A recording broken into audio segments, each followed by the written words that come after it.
We're up to the mitzvah of refraining from work on Shabbos. So we had already the mitzvah of not walking outside of the 2,000 cubit parameters of the city. We had the mitzvah of heralding the Shabbos with the Kiddush. And there are 3 more mitzvos related to Shabbos for a total of 5. We're going to try to cover all those 3 today. And that is the negative prohibition against doing work on Shabbos, the positive mitzvah to rest and not to work on Shabbos. So it's really 2 halves of the same mitzvah. A restriction against working, and B, an obligation to refrain from work. And a third mitzvah, a really interesting one, and that is to not punish on Shabbos. And that's a mitzvah given specifically to a Jewish court. If a Jewish court is in session, it should not punish, it should not mete out punishment on Shabbos to people who are found guilty of crimes.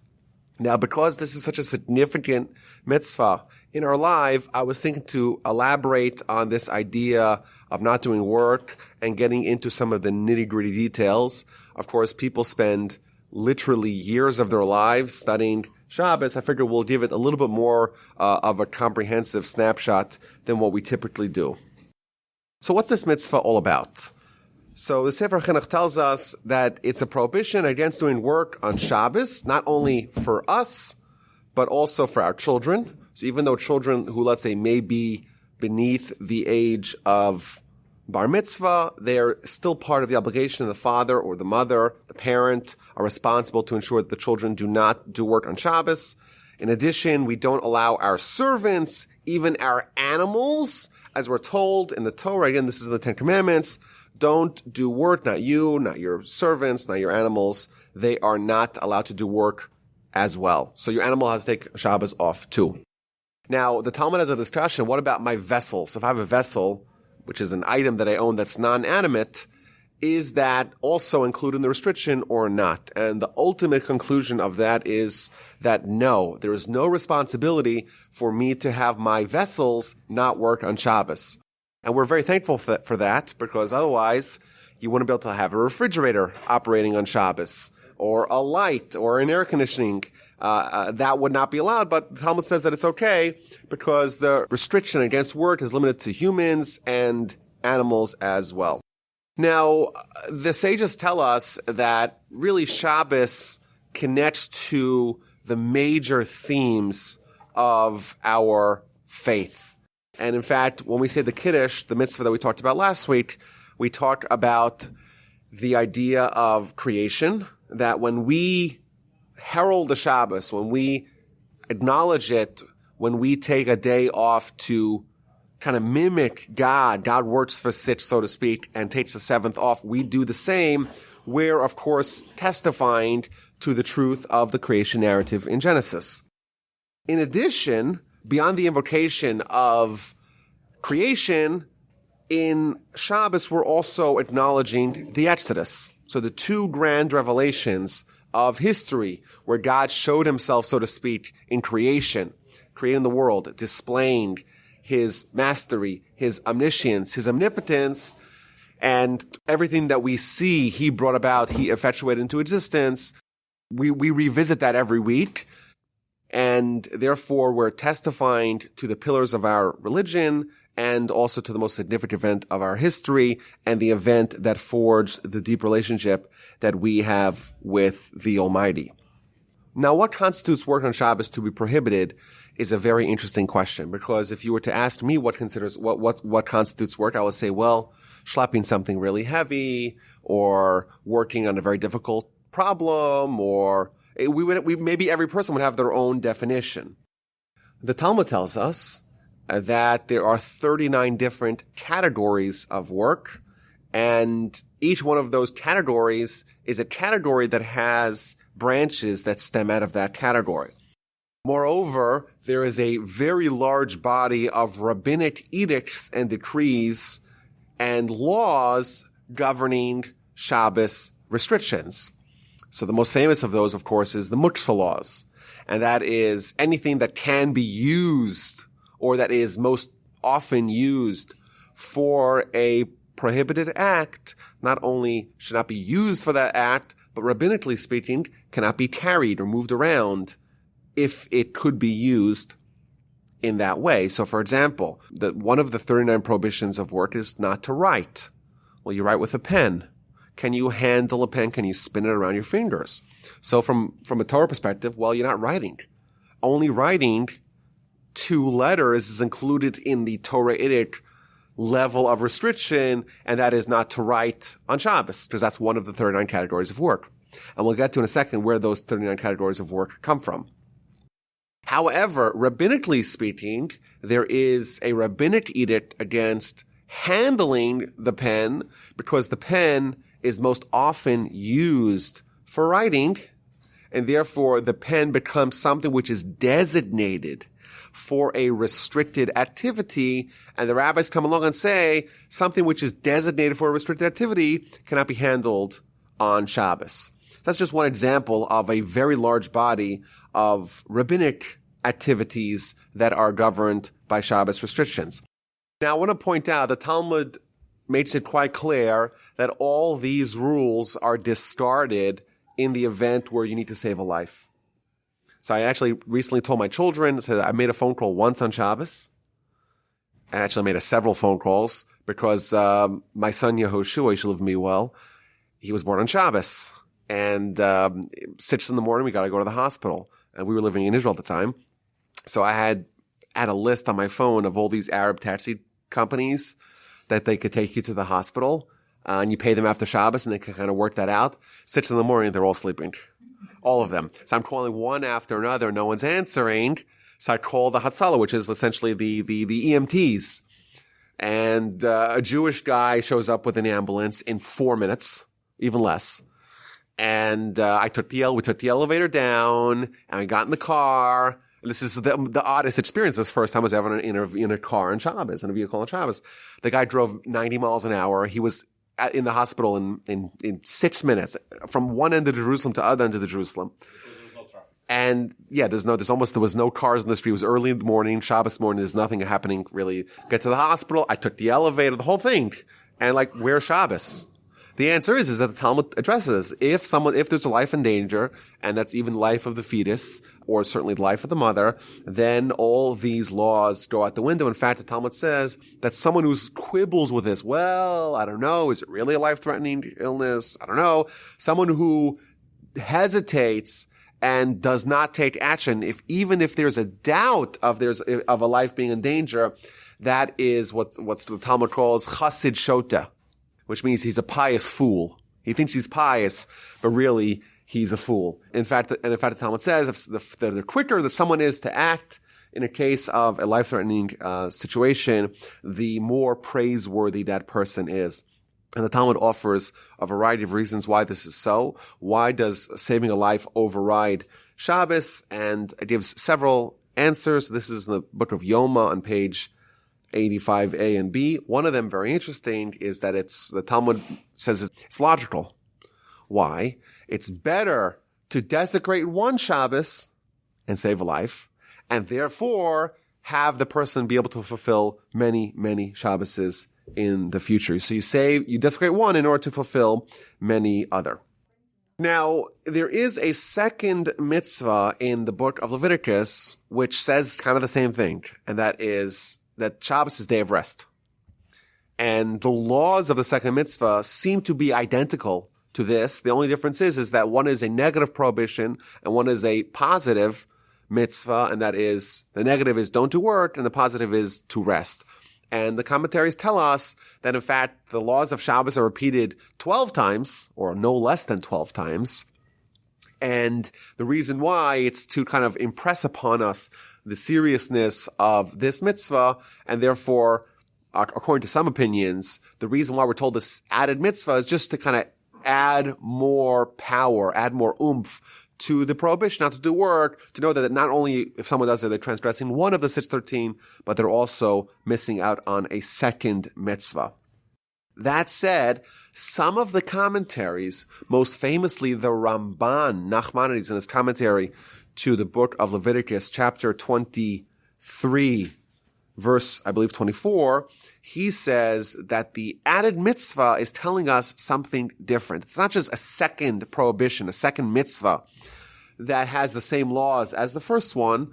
Rather, it is telling us that we should cease working even from things that are not included in the 39 categories. Meaning you have 39 categories of work, and those are the things that are included in the first mitzvah, mitzvah number 32. Mitzvah number 85, the mitzvah of resting, that is more comprehensive. That includes things that are not included in the strict letter of the law of the 39 prohibitions. And he explains, he says it's possible for someone to be able to sidestep all of their restrictions and still not have Shabbos involved in their lives at all. Why? He says, well, someone could measure the grain and to weigh the fruits and fill up the barrels with wine and to move all his vessels from one area to the other. Saturday could become the day where you're moving stuff in your house, and this is all okay because you're not doing anything with electricity, nothing's prohibited by the letter of the law, but Shabbos is not at all involved in your life. And you can move the stones from one part of your house to the other house. You could move the furniture. And if it's a city that is walled, meaning it's a city that, because it's a walled city, it's like the equivalent of an Eruv. It's the equivalent of the entire city being in one enclosure. And all the doors are closed. Well, then really, the whole city is considered one domain. So all kinds of commerce, all kinds of engagement and activity could happen during Shabbos. And you could even find loopholes to doing work. You say, well, I'll pay you after Shabbos. Your store could be open. They could have some sort of bartering system. But basically, you kind of lose the entire spirit of Shabbos. And therefore, the second mitzvah comes along. The Torah tells us Shabboson, Shabbos is a day of rest, that it should be a day of cessation of work, a day of tranquility, a day of serenity, not a day of toil, not a day of labor. And that's the meaning behind that second mitzvah. So that's what essentially it's doing, is that beyond the actual letter of the law, 39 categories of work, there's also the spirit of the law, and that is it's a day of processing, it's a day of consumption, it's not a day of work. Now, before we get into some of the deeper meanings behind this mitzvah in general, I want to add the third mitzvah that I want to cover. That's mitzvah 114, and that is to not punish, that a court should not punish on Shabbos. Now, it's a discussion exactly what that means. According to some, it's only limited to capital crime. According to others, it's even corporal crime, like they don't give lashes on Shabbos. Regardless, the mitzvah is not to punish on Shabbos, and this is learned out from the verse, not to have a fire in our domain on Shabbos. And what does that mean? We know one of the 4 methods of execution in Jewish court of law is with fire. And therefore, what it's hinting at us, according to at least some of the opinions, is to not do any of the capital punishment, not just this one, but all 4, to not do any of that on Shabbos.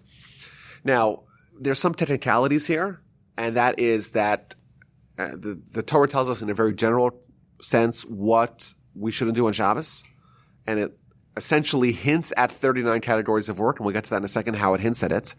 But then it explicitly mentions one, and that is not to make a fire. So there's 38 categories of work that are not mentioned explicitly, and there's one that's mentioned explicitly. Talmud says, wait a minute. If that one of the 39 would have been included in the same category as the other 38, why is there a need to mention it explicitly? So it tells us 2 answers, and both of them really are adopted in the halacha. Answer number 1 is that if it just told us don't do work, i.e. don't do 39 categories of work, you may have thought that the only way for someone to transgress that is if you do all 39 categories of work on one Shabbos. And therefore it lists one of those, and maybe it was random which one it lists, but it lists one of those to know that even if you do one, and not just that one, but any one of the 39, that on their own, that would be its own prohibition. That's the first answer. The second answer is that the reason why it talks about not make a fire on Shabbos, it's not to tell you necessarily that each one individually is its own prohibition, rather it's to tell you not to punish on Shabbos. Now, to answer the question, why would you have thought that you would be allowed to punish on Shabbos? And this maybe is a good window into kind of Talmudic argumentation and structuring. But the question is like this. We know that the Torah gives us 39 prohibitions on Shabbos. One of them, as we shall soon see, is not to kill on Shabbos. And that doesn't matter if you're killing an animal or killing a human. So, not knowing anything, if all I knew there's 39 categories of work that we don't do on Shabbos. One of them is not to kill. I would know, ergo, not to execute someone on Shabbos. Why would I think that I could punish someone on Shabbos when that constitutes one of the 39 categories of work? It's a similar kind of question. The Talmud tells us that we can transgress Shabbos in order to save a life.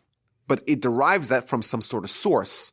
The verse or the theory or that gives a list of all kinds of reasons why saving a life overrides Shabbos. Here we're told that you cannot override Shabbos to punish someone. But why would I have thought to begin with that you could? The only reason why I would need to be told that you cannot punish someone on Shabbos is if I would have thought, means absent the verse, I would have thought that you could. So what's that reason?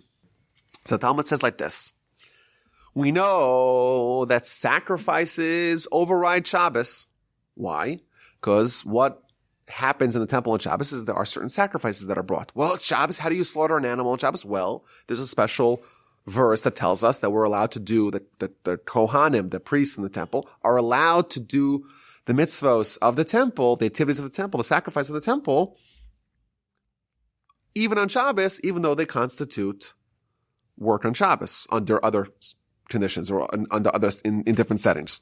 So essentially, we know for sure sacrifices override Shabbos. Point number one. We know also that execution of a guilty, of a party guilty of capital crime overrides sacrifices. How so? Let's say you have a Kohen, a priest, who committed a capital offense and was found guilty in court of law. And then they escaped and they ran to the temple and they started doing a sacrifice. So they're in the middle involved in a sacrifice. Must the court wait till the sacrifice is over before they execute him? Or can they just grab him and worry about the sacrifice later? Essentially, it's the question, what's more important, or what overrides what? The execution overrides sacrifices, or sacrifices overrides execution. So there's a verse, Mi'im mizbechi tekachan lamus. We read a few weeks ago in the Parsha Mishpatim, Exodus chapter 21, that if someone is guilty of a capital crime, even if he's on top of the altar, you take him to execute him. So we see, on one hand, sacrifices override Shabbos. On the other hand, we see that executions override sacrifices. So if A is stronger than B and B is stronger than C, you would assume that A is stronger than C. So executions are stronger than sacrifices because executions override sacrifices. Sacrifices are stronger than Shabbos. You would have thought executions also override Shabbos. And therefore, if we weren't told to the contrary, you would have said, hey, I could prove to you that we should execute someone on Shabbos. Why? Because again, just work this quickly. Executions override sacrifices. Sacrifices override Shabbos. Executions, ergo, should override Shabbos as well. And therefore, comes along the verse saying, no, don't make that calculation. You cannot execute someone on Shabbos. Okay, so I want to expand on the idea in general of Shabbos. What's the spirit of the law? What's the objective? What we're trying to achieve? And also to talk about the 39 categories of work, how they actually play out in a practical way. Some of them, of course, we can't cover it all in one sitting. So the Talmud tells us that Shabbos is equal to all of Torah combined. There's something about Shabbos that really is representative of the whole Jewish mission at large. The Talmud points out that there's 3 mitzvos in the Torah that are called an os. An os is the Hebrew word for a sign between the Jewish people and God. And those 3 are the circumcision, the tefillin, and Shabbos. So, for example, the Talmud says, why don't we wear tefillin on Shabbos? The reason why we don't wear tefillin on Shabbos is because we need to have two signs testifying on our relationship with God. And therefore, during the week, we have our circumcision and we have the tefillin. Whereas on Shabbos, we have Shabbos itself. The whole day is a sign. It's kind of like the ID. And you have two of them, and that's good enough. All you need is two. Now, the Chavetz Chaim of blessed memory, he used to give an example. What does it mean like this? There's a sign connecting Jews to God on Shabbos. So his example was, you have a store. Let's say a store sells shoes. And there's a sign outside the door. It says Joe's shoe store. So what happens? Joe wants to go on vacation. He wants to go to a week to Bermuda. Well, the sign is still there. People go there. They want to buy shoes. Maybe it says on the door, we'll be back, but we know the store is still active. You can take maybe even 3 months off, but so long as the sign is there, the store is active. The second Joe takes down the sign, people realize, okay, this activity does not exist anymore. Similarly, Shabbos, it's the one thing, says the Chavetz Chaim, that is so to speak, the ID of the Jew. So long as someone has this, even if they have nothing else, the sign is still standing. I'm a Jew. I still have that close bind with God. And that's perhaps why it's such a significant principle. We're warned about it a dozen times. There's many draconian laws surrounding it, and it's a central pillar and tenet of our religion. Now, Rav Hirsch of blessed memory, he would always point out that it's a mistake to think of Shabbos as a million restrictions about what can't I do. That, of course, is part of the law, but the overall objective is to have the rest. It's to have the commune with God. It's to have that spiritual serenity where you could kind of turn into a certain mode and experience a close relationship with God. The reason why we have Shabbos is because Hashem loves us and wants to have a day where he spends time with us, so to speak. However, what's the problem? The problem is that there's all kinds of activities that we do that make us think and make us behave in a way that we cannot have that special serenity and that special tranquility.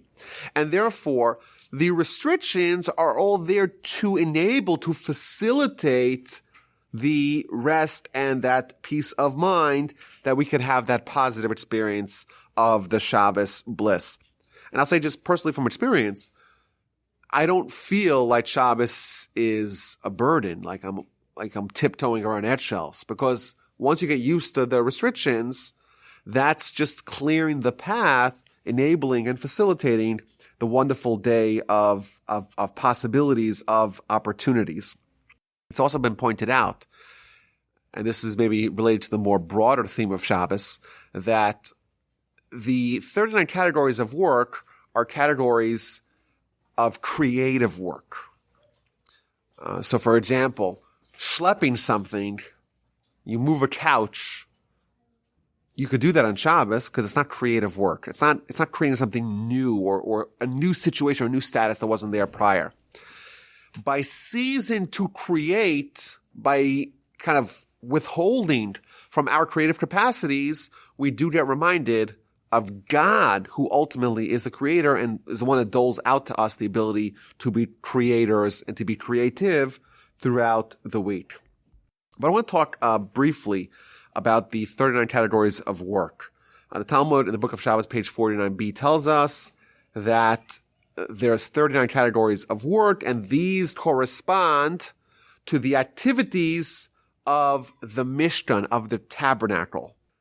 And Rashi points out that in many, many places in the Torah, the building of the tabernacle is juxtaposed to the restriction of Shabbos. We're told that we're supposed to build the tabernacle, but not on Shabbos, meaning that everything that we need to do to build the tabernacle is something that we cannot do on Shabbos. And there is somewhat of an academic disagreement. And the reason why it's academic is because it doesn't have any practical implications. It's only theoretical. But some hold that the 39 categories of work related to the tabernacle are the 39 activities needed to build the tabernacle. If you wanted to start with materials, or start with nothing and get to the tabernacle, there's 39 distinct different activities that you need to do to get to the final result. So for example, you need sheep's wool, so you have to shear the sheep. You need to have dyes for the wool, so you have to actually produce the dyes. Well, what are all the steps needed to produce the dyes, etc.? Alternatively, it's not about building the tabernacle. It's the daily operations of the tabernacle. Once you have a built tabernacle, but now you have to engage in daily activities, daily operations, that would be also 39 categories of work, the same 39 categories of work that, again, that correlation between activities of the tabernacle and prohibitions of Shabbos. So, for example, the 11th of the 39 categories is using heat to make food. But the question is that baking or is that cooking? They're both prohibited, but the question is, are we talking about cooking, so to speak, the dye that's used for the furs? And that would be, if we understand that the prohibition is based upon building the tabernacle, or is it baking, and that's used for baking the showbreads that were baked in the temple every week. But again, that's an academic disagreement because the bottom line is that all 39 categories of work are unanimous on both lists. The only question is how you got there. What's the precise connection between the tabernacle and Shabbos? Now, I just want to point out briefly that there is not just a scriptural connection between the tabernacle and Shabbos. There's also a philosophical, theological connection about what we're trying to do with the tabernacle, what we're trying to achieve with the tabernacle and with Shabbos are the same, and therefore they're not just randomly connected. There's a deep, intimate connection that is a subject of a different discussion. Now, the way this is formatted is that the Talmud tells us that there's 39 categories of work. The categories are called avos, or av for singular. Av means a father, and the idea is that there's 39 fathers or general categories of work, but each one of those categories has a general premise.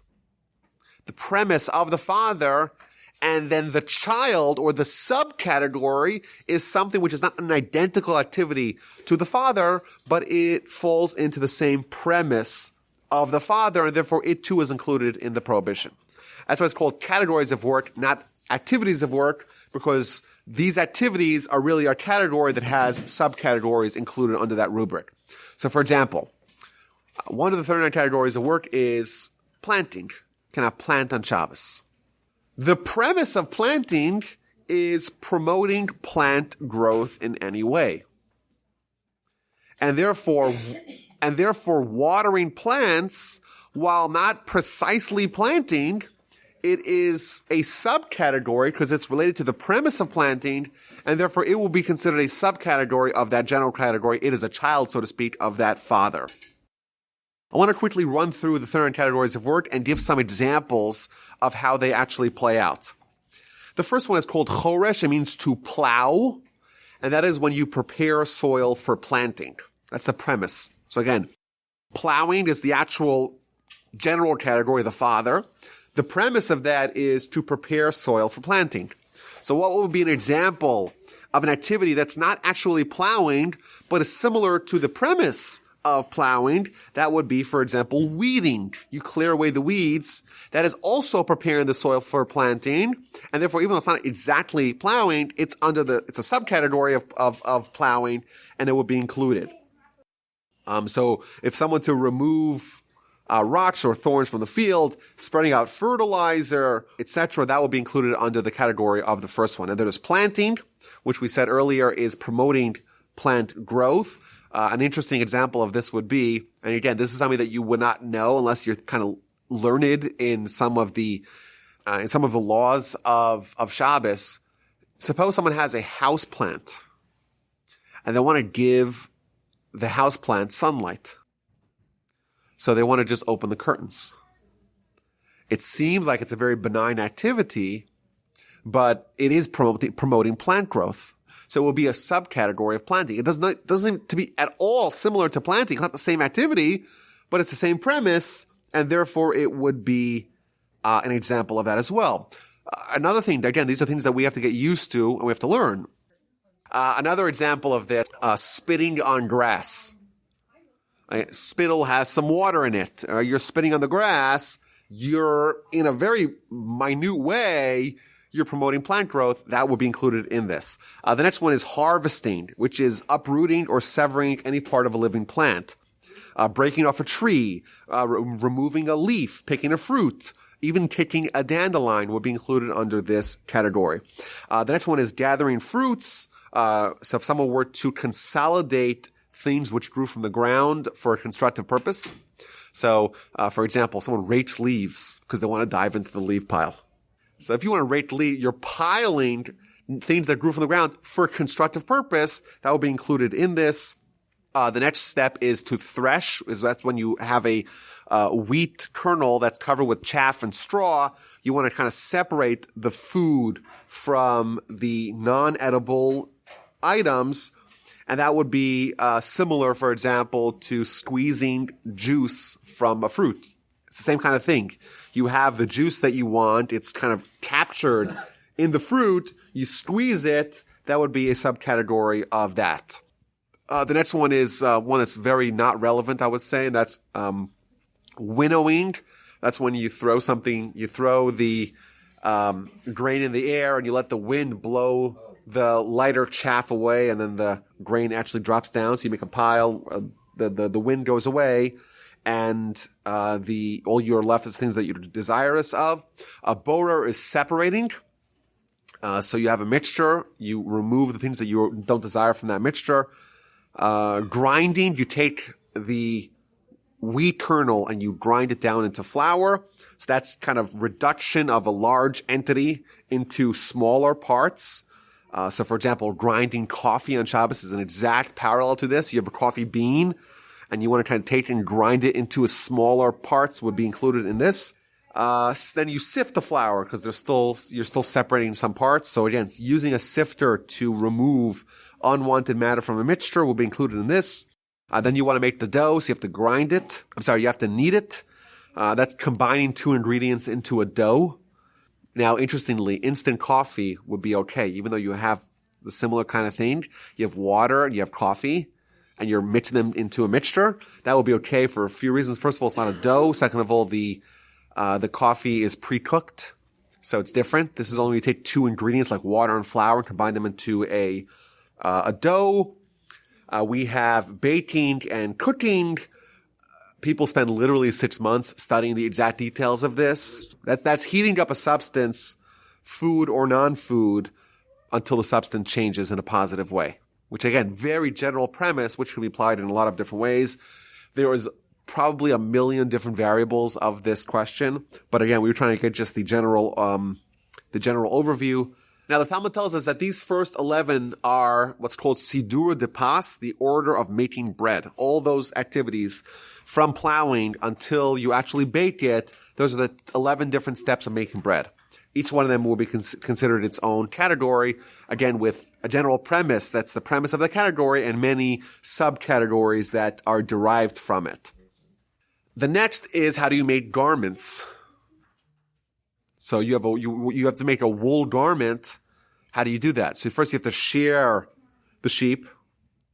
So, which is again, separating any part from the body. So shearing hair would be the same premise as that. Or cut nails, same kind of thing. You're cutting off parts, from the rest of the body. Okay, then there's laundering a soiled garment, which the general premise of it is cleansing a fabric of any color by any means, which is a very general prohibition. So you can think of laundering with water, or something dirty falls on your pants. So if you just kind of skim the top off, it will be okay. But once you start scrubbing it, that's this general rule. But in addition, so, this is a very common example. Someone has some dust on their pants, so kind of removing just the surface layer is okay, but kind of hitting it off or kind of striking it until it goes off, that would be included in this as well. Then there's a list of things that are not as relevant, because we don't really, in today's economy, we don't really actually produce our garments by hand. But they used to actually kind of comb out the hairs of the wool and then dye them and then spin them into fabric and then put them into the loom. So there's all kinds of steps involved with the loom, weaving them and then unraveling the fabric and then tying it. So tying is a common thing that comes up.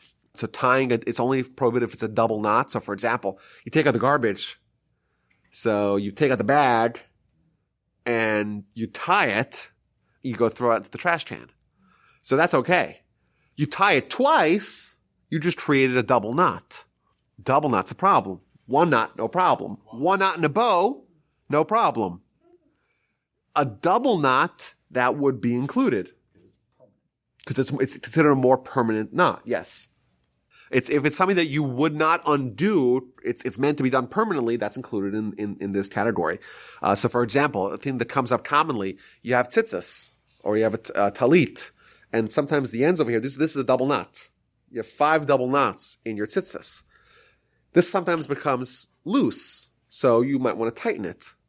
That would be prohibited on Shabbos to tighten your tzitzis or your talis in a way that is going to be permanent. However, so sometimes if it's very loose and it's really coming apart, you could tighten it, but not tighten it to the degree that it won't move. Just kind of make it less loose. That would be okay. Now the opposite is untying, which is the next, the 22nd one. And then there's sewing, and then there's ripping, and there's, those next 13 are the various steps in making garments. And then there's the steps of making hides. You have to trap the animal, you have to slaughter the animal, you have to skin the animal, you have to tan the leather, you got to smooth out the leather. And then sometimes you want to cut the leather into parts. So first you make like a line where you want to cut, and then you cut in a very precise way. So those two are also considered their own separate categories. Scoring, which is preparing the lines to be cut, and then cutting precisely. So the reason why we don't cut toilet paper on Shabbos is because it's perforated. And when something's perforated, it's supposed to be cut in a very precise way. And that would be the problem, because it would be considered mechatech, cutting precisely, which is really defined more broadly, cutting any item to a specific desired and precise size. So for example, aluminum foil. You're cutting it alongside an edge and creating a perfect line. That is exactly mechatech. That's cutting very precisely. Even sharpening a pencil. You're cutting off things to, again, achieve a precise and desired result. So those will be included under number 31. And just quickly running through the rest of them, writing, erasing, building, which again is all forms of construction and assembly, demolishing, completing your vessel, which is a really interesting thing, which is the last final hammer blow. You have a vessel, let's say, that you're hammering out, and that last blow is considered its own category of work. Thus, any action that you do to actualize a vessel or garment is considered makom hapatish. So if there's something, let's say you have a new garment and it just has like one string that's kind of like your job to kind of do it, to finish it. Or an example, maybe you have you get plastic forks, and in the factory they didn't cut them perfectly, so you have to kind of separate the two by yourself. That's considered you're finishing a product. That will be its own category. Again, taking a product or an item or a vessel that's almost completely done and just finishing it, that's the number 36. Extinguishing a flame, kindling a flame, and finally carrying from one domain to another domain, either from a private domain to a public domain, a public domain to a private domain, or within a public domain.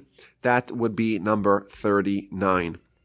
There are other laws relating to non-Jews. So telling non-Jews to do work for you will be prohibited under certain circumstances. There's also the idea of meleches machsheves, which means that the actions have to, from a biblical perspective at least, the activities are only prohibited from a biblical perspective if they're done in a professional or craftsman kind of way.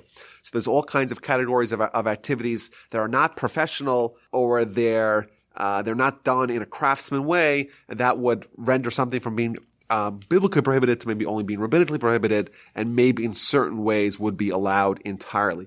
So that's a very, very brief run through some of those laws. But again, it's important not to get bogged down with the details. Well, it is important to get bogged down with the details, but at least from a philosophical perspective, all those laws are to clear the path so we can have a day of closeness with God, a day of connection, a day of spiritual ascension, clearing away, stopping to act like her creator and realizing that God is the creator and fostering and developing and deepening and nurturing and sustaining our relationship that we have with him.